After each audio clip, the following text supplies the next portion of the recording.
Hello friends. BJP MP from Mandsaur constituency in Madhya Pradesh, Sudhir Gupta has come up with a highly hate-mongering statement. He has said that people like Amir Khan are responsible for population imbalance. He also went on to say that at the age of becoming grandfather, Amir wants a third wife.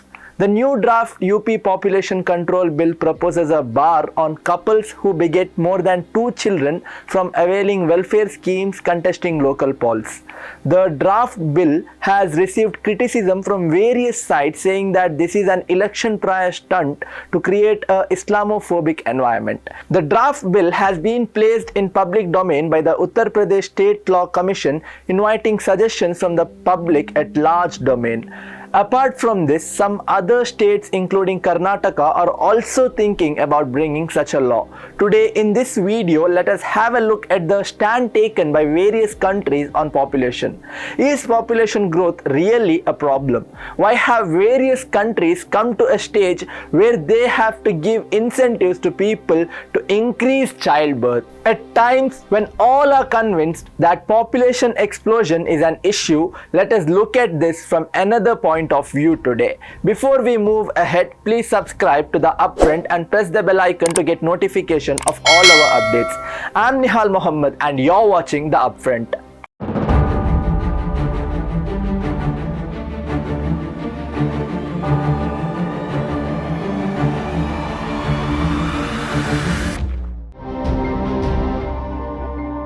In a country like India, which has a lot of diversities, the definition of majority and minority becomes very difficult.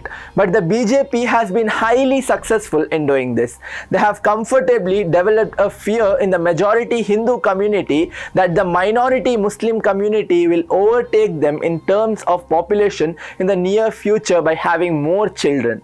The BJP has also brought the controversial NRC to add oil to the fire. Here are some of the most controversial statements made by BJP leaders on population growth. On July 15, 2019, BJP MLA of Delhi, Surendra Singh, had said that Muslims would have 50 wives and they would raise 1050 children. He also went on to say that Muslims possess animalistic tendencies. On January 1, 2018, BJP MLA from Rajasthan Banwari Lal said that Hindus give birth to 1 or 2 children. They have a fear of educating them.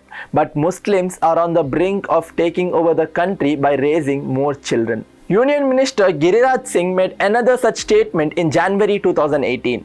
He said that the growing Muslim population was fatal to the country's economic, social well-being and development.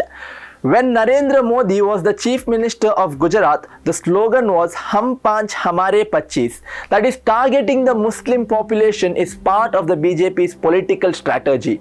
The slogan that the Hindus are in danger is constantly presented as a fact and as a major problem.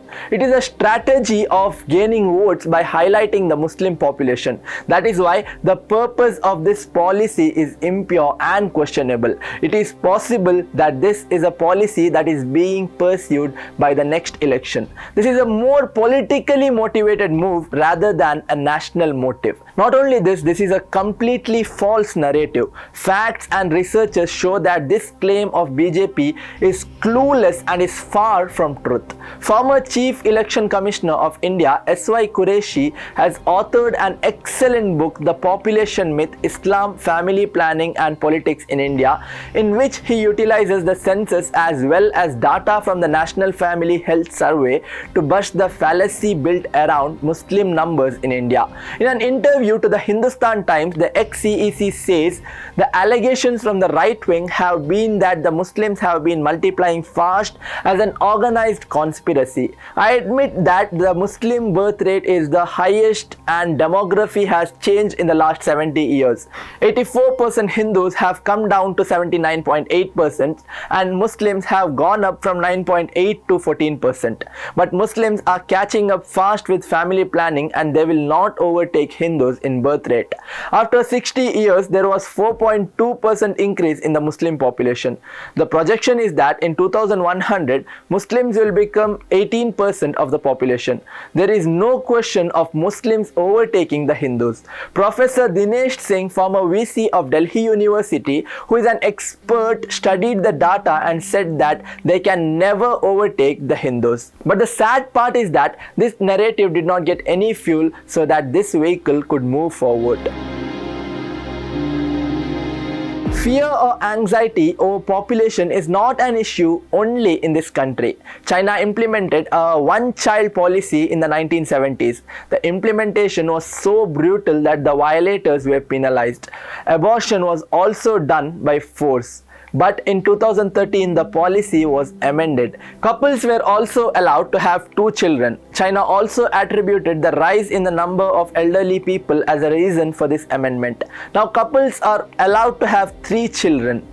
In the aftermath of the 1979 revolution, Iran encouraged more children. But after the 1988 Gulf War, it implemented a 2-children policy. However, after Mahmoud Ahmadinejad was elected president in 2006, the policy changed. In 1960, Vietnam inspired 3 children. Now it is inspiring 2 children. While there have been reports that the communist government will reverse the policy, it has not yet taken the crucial step. But South Korea is the country with the lowest birth rate. In 2010, it ordered that the offices be closed on the 3rd Wednesday of each month at 7:30 p.m. The idea behind this South Korean policy was that employed females and males should return home early and increase birth rates. Singapore spends $1.3 billion each year on increasing the number of children. It has been giving a long maternity leave. Tax deductions are also being offered to the pregnant family. In Turkey, President Erdogan opined that a family should have at least 3 children in 2016. In 2015, Turkey began offering gold coins to first motherhood. Japan is also facing a population shortage. For the first time in the last 2 decades, the birth rate has increased by 1.4 to 6 after a variety of government-sponsored projects. If a child is born in Japan, the family is given a gift of $1,700. France has one of the highest fertility rates in Europe, 2.01, and it managed to get there by showing that it does not hurt to have bigger families. It spent 2.6% of its GDP on aiding families in 2014. Maternity leave, which is 16 weeks for the first kid, increases to 26 weeks for the 3rd child. The government also offers childcare support and other increases or incentives. We must also consider the dangers of the 2-child policy. Such a policy is likely to lead widespread feticide. The number of male children may increase. Females can go missing. Already the ratio of males and females in this country is 940 females for every 1,000 male.